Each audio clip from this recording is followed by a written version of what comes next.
ప్రతి గ్రామంలో, మండలంలో, జిల్లాలో మీరు ఈ అంశాన్ని ఖచ్చితంగా మీరు ఏదైనా ఉపన్యాసం ఇవ్వండి.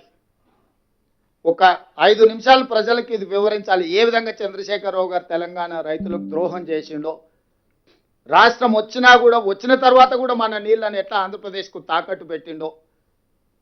ఆ రోజు ఆయన ఇప్పుడు వీడియోలో చూసిరు ఆయన గొప్పల కోసం ఎట్లా మాట్లాడుతుండో. కొందరికి నచ్చదు, కొందరు కడుపు నొప్పి ఉంటుంది, కొందరికి అది ఉంటుంది. అసలు ఆలోచన ఎందుకు వస్తుంది ఆయనకి? ఎవరికో కడుపు నొప్పి ఉంటుందని, ఎవరికో బాధ ఉంటుందని. అంటే ఎవరన్నా ఆయన ఏమన్నా అనేరు కానీ అని ముందుగానే మన మీద బురద చల్లుతున్నాడు. మన ఉద్దేశాలను, మన ఆలోచనలని తప్పు పట్టాలన్నట్టుగా. చంద్రశేఖరరావు గారు శాశ్వతం కాదు. చంద్రశేఖరరావు గారు సృష్టించిన సమస్యలు శాశ్వతం కాదు. నీటి కేటాయింపులే శాశ్వతం, మన హక్కులు శాశ్వతము. మన శాశ్వతమైన నీటి హక్కుల కోసము మనం ఖచ్చితంగా ఒక స్పష్టమైన విధానంతో ముందుకు వెళ్ళాలి. ఇక్కడికి వచ్చిన పెద్దలందరికీ, కొంతమంది మిత్రులు ఉన్నారు, చాలామంది పెద్దలు ఉన్నారు. ఎందుకంటే మాకంటే కూడా అనుభవజ్ఞులు, సాగునీటి మంత్రులుగా చేసిన వాళ్ళు, ఉద్యమాలు చేసిన వాళ్ళు, లేకపోతే నీళ్ళ ఏ విధంగా మన జీవితాలను మారుస్తాయో అవగాహన ఉన్న వాళ్ళు చాలామంది ఇక్కడ ఉన్నారు.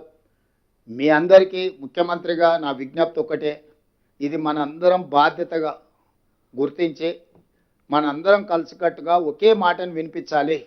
ఈరోజు చంద్రశేఖరరావుతోని పంచాయతీ పెట్టుకునే దానికంటే మన హక్కులను ఎట్లా సాధించుకోవాలని ఆలోచన చేయడం కీలకం. ఈ సమావేశంలో ఉద్దేశం చంద్రశేఖరరావు గారిని విమర్శించడం కోసం కాదు ఈ సమస్య.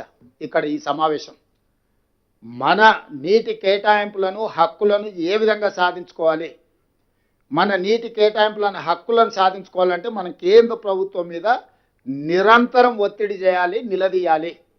ఇదే మన ఎజెండా. బీఆర్ఎస్ సచ్చిన పాము, దాని గురించి మీరేం సమయం వృధా చేసుకోకండి. కానీ బీజేపీ మన నీటి కేటాయింపుల మీద 11 సంవత్సరాల నుంచి ఏ నిర్లక్ష్యం వహించిందో, ఏ సహాయ నిరాకరణ చేసిందో, ఈరోజు కూడా అదే విధానంతో ముందుకు పోతున్నారు. మన ఫోకస్ అంతా కూడా కేంద్ర ప్రభుత్వం మీద, బీజేపీ మీద పెట్టాలి. బీజేపీ పరోక్షంగా కేసీఆర్ను బతికించడానికి ఈరోజు ప్రయత్నం చేస్తున్నారు. దానికి ప్రధాన పాత్ర పోషిస్తున్నది కిషన్ రెడ్డి గారు.